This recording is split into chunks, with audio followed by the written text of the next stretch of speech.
நீங்கள் already bank ஜாப்ல இருந்திருக்கீங்க, எஃப்எம் சைடு இருந்திருக்கீங்க, இப்போ ஆக்டராக இருக்கீங்க. எது ரொம்ப இன்ட்ரெஸ்டிங்காக இருந்துச்சுன்னு நினைக்கிறீங்க? எது ரொம்ப கஷ்டமாகவும் இருக்கும்னு நினைக்கிறீங்க?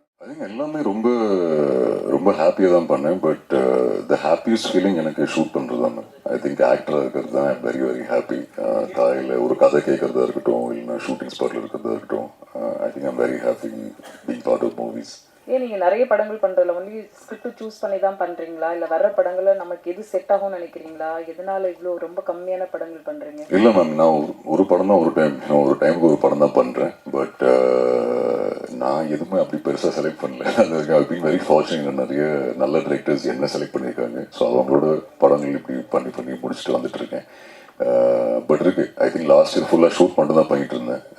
ஸோ இப்போ தான் ரிலீஸ் ஆகுது எல்லா படங்கள். So sir Arjun sir, sir இவ்வளோ படங்கள் பண்ணியிருக்கீங்க, உங்களுக்கு இந்த ஹீரோயின் தான் எனக்கு ஆப்டாக இருக்குது அப்படின்னு நினைக்கிற ஹீரோயின்ஸ் யாராவது இருக்காங்களா? இல்லை சார், நிறைய ஃபேண்டாஸ்டிக் ஹீரோயின்ஸோட ஒர்க் பண்ணியிருக்கேன். இன்ஃபேக்ட் லோகேஷ் சார் படத்தில் அன்ஃபார்ச்சுனேட்லி ஹீரோயின்ஸ் அவர் ஆஃபர் பண்ண மாட்டார். பட் இல்லை, துஷாரோட ஒர்க் பண்ணியிருக்கேன். இந்த படத்தில் டானியா, ரேஷ்மாவோட ஒர்க் பண்ணியிருக்கேன். சிவாத்மிகாவோட ஒர்க் பண்ணி முடித்தேன். ஸோ லிஜோமோலோட ஒர்க் பண்ணேன். All of them are very nice actors sir. அவங்களோட ஒர்க் பண்ணல ரொம்ப சந்தோஷம். ஹோப்ஃபுல்லி அவங்க எல்லாரோடையும் மறுபடியும் கொலாபரேட் பண்ண ஐ பி ஹாப்பி சார். இல்லை, அதாவது உங்களுக்கு இந்த ஹீரோயினோட ஒர்க் பண்ணணும்னு கேட்டார். அவங்க யாராவது உங்கள் கூட ஒர்க் பண்ணதில் ரொம்ப ஹாப்பியாக இருக்கும் அப்படின்னு உங்கள்கிட்ட சொன்னாங்களா? ஏன்னா நீங்கள் சொல்ல விரும்பலை, அதனால தான் இப்படி கேட்குறேன். இல்லை, அது எல்லாருமே ஃப்ரெண்ட்ஸ் தான் சார். ஸோ அவங்க ஹாப்பியாக தான் இருப்பாங்கன்னு நம்புகிறேன். தெரில, அது நீங்கள் அவங்கள்ட்ட கேட்டு பாருங்க சார். இல்லை, இந்த வாய்ஸை பார்த்தா எனக்கே ஒரு மாதிரி ஏன் சார் இருக்குது. அதுக்காக என்ன சார்? ஆமாம் சொன்னாங்க சார். சார், லோகேஷ் கனகராஜ் வந்து இப்போ நடிகரா மாறிட்டாரு. இனிமேல் ஆல்பம் பார்த்துருப்பீங்கன்னு நினைக்கிறேன். அந்த நடிப்பு, அந்த ரொமான்ஸ்லாம் எப்படி இருந்தது? அவர் ஹீரோவா நடிப்பாரா உங்க பார்வையில்? தெரியல சார், அது அவர்கிட்ட தான் கேட்கணும். பட் இல்லை, பட் அந்த மியூசிக் வீடியோ ரிலீஸ் ஆகிறதுக்கு முன்னாடி அவர் அந்த வீடியோ எனக்கு காமிச்சிருந்தாரு. அவரா இன்ஃபேக்ட் உண்மையை சொல்லு மச்சி பார்த்து சொல்லுன்னு சொன்னேன். எனக்கு ரொம்ப பிடிச்சிருந்தது ஆக்சுவலி. மீன்ஸ் அவர் அந்த அளவுக்கு பெர்ஃபார்ம் பண்ணுவார்னு எதிர்பார்க்கல. ஏன்னா மாஸ்டரில் அந்த கிளைமேக்ஸ் ஷாட்டில் அவர் நடிச்சிருந்தாரு. அண்ட் அவர் ரொம்ப நர்வஸாக இருந்தார். ஸோ டு சி இந்த சைடில் அவர் பார்க்கும்போது இஸ் எக்ஸ்ட்ரீம்லி ஹாப்பி. பட் இதுக்கப்புறம் அவர் பண்ணுவார் இல்லைன்னு எனக்கு தெரில, கேட்டு தான் பார்க்கணும். But I don't think so sir. I think அவர் இப்போ கூலி அண்ட் அவரோட லைனப்பில் ரொம்ப பிஸியாக இருக்கார். But I'm sure he was happy to collaborate with Shruti and RKFI. So Arjun Das sir, topic எடுத்தாலும் அதில் வந்து லோகேஷ் கனகராஜ் வந்து ஏதாவது ஒரு இடத்துல வந்து கொண்டு வந்துடுறீங்க. உங்களுக்கும் அவருக்குள்ள உள்ள என்ன அப்படி ஒரு கெமிஸ்ட்ரி, அதை பற்றி சொல்லுங்கள். ரெண்டாவது, உங்கள் வாய்ஸை அதோட ப்ளஸ் என்ன, மைனஸ் என்ன? ப்ளஸ் என்ன மைனஸ்? ஃபர்ஸ்ட் கொஸ்டின், லோகேஷ் வந்து சார் ஐ திங்க் இன்னைக்கு நான் இங்கே இருக்கிற ரீசன் வந்து லோகேஷ் தான். ஸோ எந்த மேடையிலையும் நான் எப்பவுமே அவரோட பேர் அண்ட் தேங்க்யூ சொல்கிறதுக்காக இருக்கட்டும், இல்லை அந்த கிரேட்ஃபுல்னஸ்க்காக எப்பவுமே அவர் பேர் சொல்லுவேன். ஏன்னா ஐ திங்க் கைதியிலேருந்து தான் இன்னும் எல்லாருக்குமே அந்த நான் இருக்கேன் தெரிய வந்தது. அதுக்கப்புறம் திருப்பி மாஸ்டர்ல இருந்து சான்ஸ் கொடுத்தாரு. அண்ட் இப்போ ரீசென்ட்லி அஃப்கோர்ஸ் விக்ரம், அண்ட் இப்போ ரீசென்ட்லி எல்சிக்கு ஒரு ஷார்ட் ஃபிலிமில் வேறு கூப்பிட்டுருந்தாரு. ஸோ அதனால தான் லோகேஷ் அவர் ஃபேமிலி பிரதர், ஒரு மென்டோர் மாதிரி. அண்ட் விக்னாசரும் அப்படி தான், அந்த கார்மெண்ட் டிரெக்டர். இவங்க ரெண்டு பேரும் என்னோட மென்டோர்ஸ். அண்ட் இப்போ மதுமிதாவோட ஒர்க் பண்ணாலும் மதுமிதாவும் மென்டோர். பட் லோகேஷையும் அடிக்கடிக்கிறதுனா ஐ திங்க் இந்த ஜேர்னி ஆரம்பிச்சது அவரால் தான். அண்ட் அவர் எப்பவுமே ரொம்ப சப்போர்ட்டிவாக இருந்திருக்காரு. மூவிஸாக இருக்கட்டும், ஈவன் பர்சனலி ஏதாவது ஒரு அட்வைஸ் கேட்கணும்னா கண்டிப்பாக அவரை ஃபோன் பண்ணி கேட்பேன். ஸோ அதனால தான் லோகேஷ். அண்ட் சாரி சார், உங்கள் நெக்ஸ்ட் கொஸ்டின் சார். இனிஷியலி ஸ்கூல்லேருந்து வாய்ஸ் வந்து நிறைய பேர் கலாய்ச்சிருக்காங்க. அந்த டைமில் ரொம்ப குண்டா வேறு இருந்தேன். ஸோ ரொம்ப பேட் காம்பினேஷன் அது. பட் இல்லை சார், அதுக்கப்புறம் ஐ வாஸ் ஃபைன். நான் ரேடியோவில் வேலை செய்யும்போது நிறைய லிஸ்னர்ஸ் ஃபர்ஸ்ட் டைம் அவங்க ரொம்ப அப்ரிஷியேட்டிவாக இருந்தாங்க.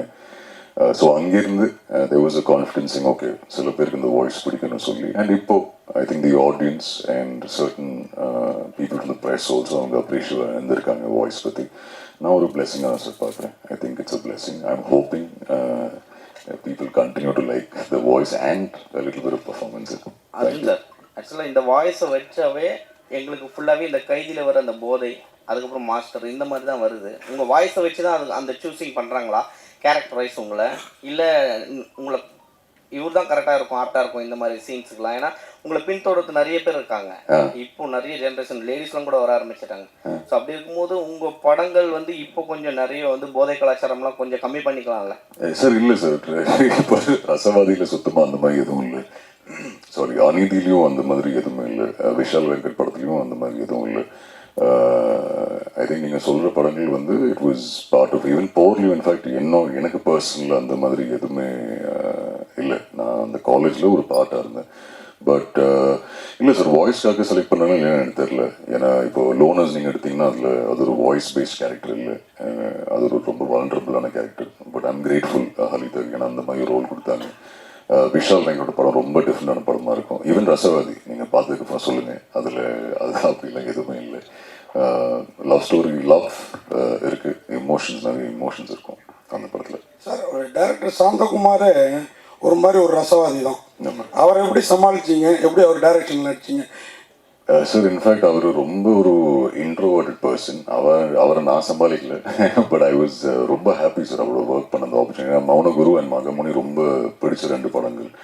ஸோ அவர் கூப்பிட்டு அவரோட கதை இல்லை நான் ஒரு பாட்டாக இருக்கேன்னு எனக்கு தெரியும் போது ரொம்ப ரொம்ப ஹாப்பியாக இருந்தேன். அண்ட் கூடிய சீக்கிரம் அவரோட அடுத்த படமும் ஒர்க் பண்ணுவேன். ஸோ அதுக்கு தான் வெயிட்டிங் சார். அதே மாதிரி இப்போ அர்ஜுன் தாஸ் உங்கள் பேர். அர்ஜுன் தாஸுக்கு நாங்கள்லாம் தாசன்னு சொல்லி நிறைய ரசிகர் மன்ற ஆரம்பிக்கிறோம், நற்பணி மன்ற ஆரம்பிக்கிறோம்னு வந்திருப்பாங்களே, வரலையா? இல்லை சார், அப்படி அந்த ஐடியா இல்லை. அஜித் ஸ்டைலா? ஐயோ சார், அஜித் சார் ரொம்ப பிடிக்கும். அவரோட கம்பெனியில் ஒர்க்கும் பண்ணியிருக்கேன். பட் இல்லை, அப்படிலாம் எதுவும் இல்லை சார். என்ன சார் கேட்கல?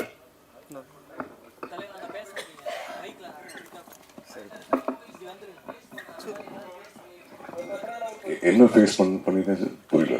அதாவது புதுசாக வர நியூ கம்மர் அப்படிங்கப்போ ஒரு சினிமா இண்டஸ்ட்ரியில் வர ப்ராப்ளம்ங்க உங்களுக்கு நீங்கள் என்ன மாதிரியெல்லாம் ஃபேஸ் பண்ணியிருக்கீங்க?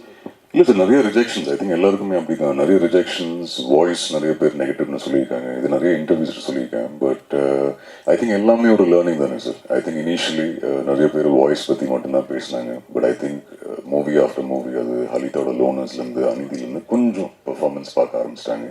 ஸோ நான் இன்னும் ஹார்ட் ஒர்க் பண்ணுறேன். I am hoping movie after movie audience and நீங்கள் எல்லாருமே அந்த பெர்ஃபார்மன்ஸ், வாய்ஸ் எல்லாத்தையும் கலந்து நீங்கள் பார்ப்பீங்கன்னு நம்புகிறேன்.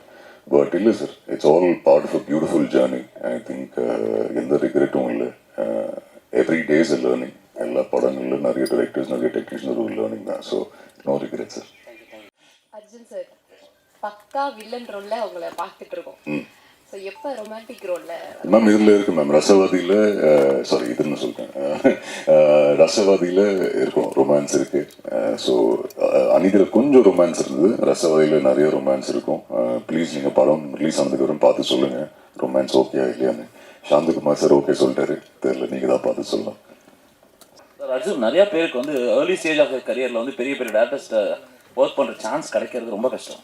உங்களுக்கு ஃபார்ச்சுனேட் கிடைச்சிருச்சு. Yes, sir. Fortunate to be working with some fantastic directors, and pipeline work on the directors also are some brilliant directors. But I think இவர் இப்போ கேட்ட newcomers work பண்ணுறீங்களான்னு. For me, directors are directors. I don't see myself. I'm still learning எல்லா படத்துலையும். So I approach every movie as a newcomer only. And அவங்க ஏதாவது புதுசாக கொண்டு வாங்கல to the table. So I think I will learn and adapt from them because அவங்க சொல்கிற விஷயம் நான் ஃபாலோ பண்ணுவேன். அது எக்ஸ்பீரியன்ஸ் டிரெக்டராக இருக்கட்டும், R even if it's a new director. I think I want to be a directors actor. So அவங்க சொல்கிறத follow பண்ணிட்டு அவங்க கைப்பிடிச்சு அப்படி போயிடுறேன் சார். பெரும்பாலான வில்லன் நடிகர்கள் பிரகாஷ்ராஜ், ஆடுகளம் கிஷோர், பசுபதி இவங்கெல்லாம் வந்து அந்தந்த இடத்துல லேண்டு வாங்கி பண்ணையை வந்துட்டு டெவலப் பண்ணுறாங்க, இயற்கை விவசாயம் பண்ணி அதன் மூலமாக வர காய்கறிகளை வந்து விற்பனை பண்ணுறாங்க குறைந்த விலைக்கு. உங்களுக்கு வந்து சினிமாவை தவிர்த்து வேற என்ன துறையில் வந்து உங்களோட ஈடுபாடு இருக்குது? சார் இப்போதைக்கு எதுவும் இல்லை சார். இப்போலாம் சொன்னாங்க, இப்போ தான் ஆரம்பிச்சிருக்கேன். நீங்கள் சொன்ன பேர்லாம் they're all legends in their own way. And இப்போதைக்கு மூவி ஆஃப்டர் மூவி அதுதான் சார். வேறு எதுலேயும் ஃபோக்கஸ் இல்லை. நல்ல படங்கள், நல்ல டிரெக்டர்ஸ், நல்ல ப்ரொடியூசர்ஸ். ஒரு முறை லோகேஷ் கனகராஜ் சொன்னார், நீங்கள் வந்து உதவி இயக்குனராக ஒர்க் பண்ணணும்ட்டு அவர்கிட்ட கேட்டால். ஆமாம், அவரோட அசிஸ்டன்ட் டைரக்டர் ஒர்க் பண்ணணும். உங்களுக்கு படம் பண்ணுறதுக்கு பிற்காலத்தில் ஐடியாஸ் இருக்கா? இல்லை சார், இல்லை. அவரோட படங்களே, ஏன்னா அவர் கமல்ஸோட ஒர்க் பண்ணும்போது அப்போ நான் விக்ரமில் இருக்கேன்னு எனக்கு தெரில.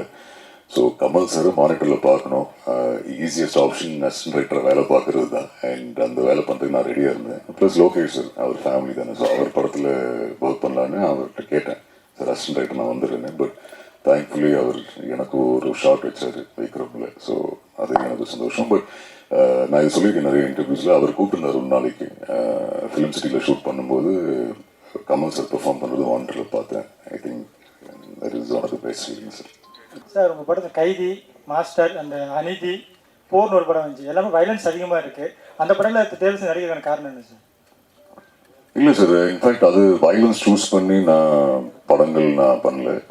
டிரெக்டர்ஸ் அப்ரோச் பண்ணியிருந்தாங்க. அண்ட் எந்த ஒரு நியூ கம்மர் ஒரு எனி அந்த actor Lokesh sir or Vijay Nambiar இவங்கெல்லாம் கூடும்போது they're all brilliant technicians and directors. அவங்கள்ட்ட ஒர்க் பண்ண ஒரு லேர்னிங் சார்.